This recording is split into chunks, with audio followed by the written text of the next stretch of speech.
line play is going to be a very, very important factor for us. You know, we're going to have to be able to protect the passer, be effective in the run, and then defensive line, we're going to have to be very tough to block. And, you know, that's the key. We're not there yet, but hopefully we can work towards it. So far, so good for Par Pitts, who has seen his two-platoon football experiment thus far flourish in the trenches, even in the absence of his best lineman, returning all-conference pick Cole Suter, who's rehabbing an injury. Boy, he's a very explosive athlete, played very well for us last year on both sides of the ball. A very fast lineman that can make people miss, and then also, you know, be at the point of attack and play very well. It's an interesting dynamic at play in P-Town this year. The Panthers boast no one household name, just wave after wave of very solid position performers. Jake comes back, an all-conference tight end, and we bring back Zach Suter on defense, who was all-conference, and then we have Matt Haynes, who's our leading receiver when he was playing receiver, and so you know we've got a lot of luxuries there, so it's a good thing to have. We have about 6 or 7 guys that play running back and have the skills that they can play varsity running back for us. You know, we've got Scott Smith and Zach Suter and Zach Foster and Travis Mook and Dalton O'Leary, all these guys that have really, you know, had some experience on the varsity side and can go out there and play at any time. So we have that luxury that we've got some skill guys. Now we have to have a few rise to the top and really, you know, take the lead there. In terms of, I know you've had a lot of fast guys, but in terms of having 5 or 6 guys who can really get to the edge, including a quarterback who can do that, have you ever been in that position? No, probably the closest we were is 2003 as far as team speed, where we had 3 guys that were just really, really fast, and then we were able to take advantage of them. Now we have, you know, we probably have just as good or better speed in our backfield in our top 6 or 7, so it's a good thing to have. Coincidentally, the Panthers open their season next week against the team that occupies the number 5 slot on our countdown, a Quincy Notre Dame squad in the odd position of having to quiet some very non-traditional doubts. Well, you know, Chris, we got a guy and a half coming back, 1.5 guys, and you know, I don't know if we got anybody over that can hit. I don't know if we got anybody that can run around me. You know, it's been a long time since we lost that many people. I mean, I guess my hope is that, you know, all those guys want to obviously live with the tradition, and hopefully we've got some guys that want to fly around and hit somebody.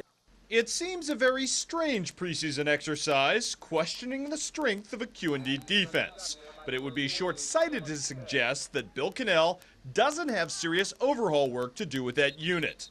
By the same token, if the Raider D is a fixer-upper this season, they've certainly got the right architect for the job. Knowing Coach Cannell, you know, he doesn't have any problem putting a defense out there. You know, he's probably one of the better coaches in this area to do that. You know, as the way he puts it, we're always a rebuilding team, and I think that, you know, the task at hand is to rebuild the defense, and I think that's totally possible if everybody's going to put their minds to it.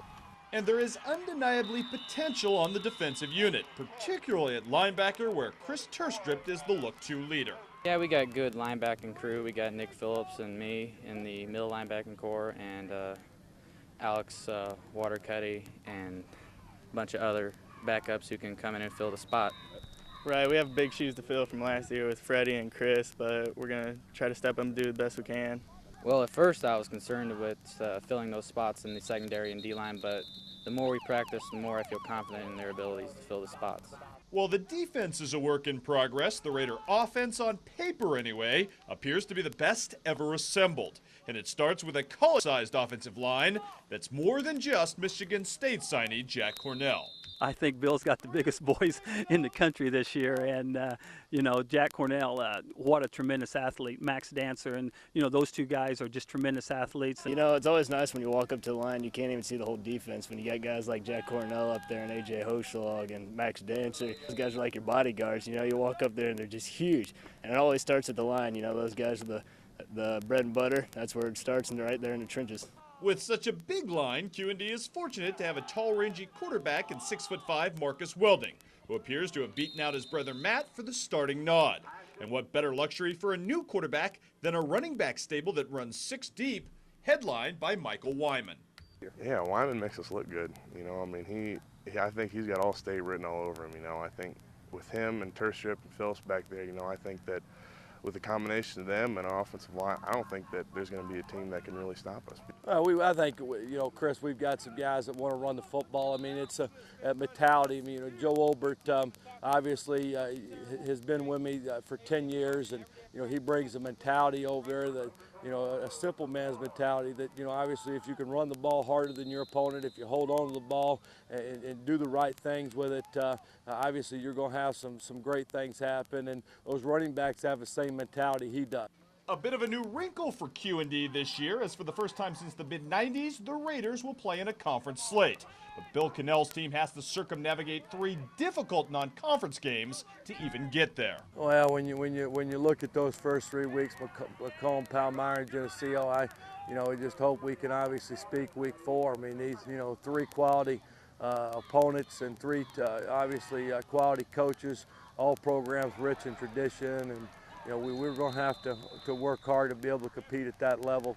We have reached the 4th spot now on our countdown. The teams we think will be the last standing in our area come November. It includes a pair of rivals generating a whole lot of buzz for week 4.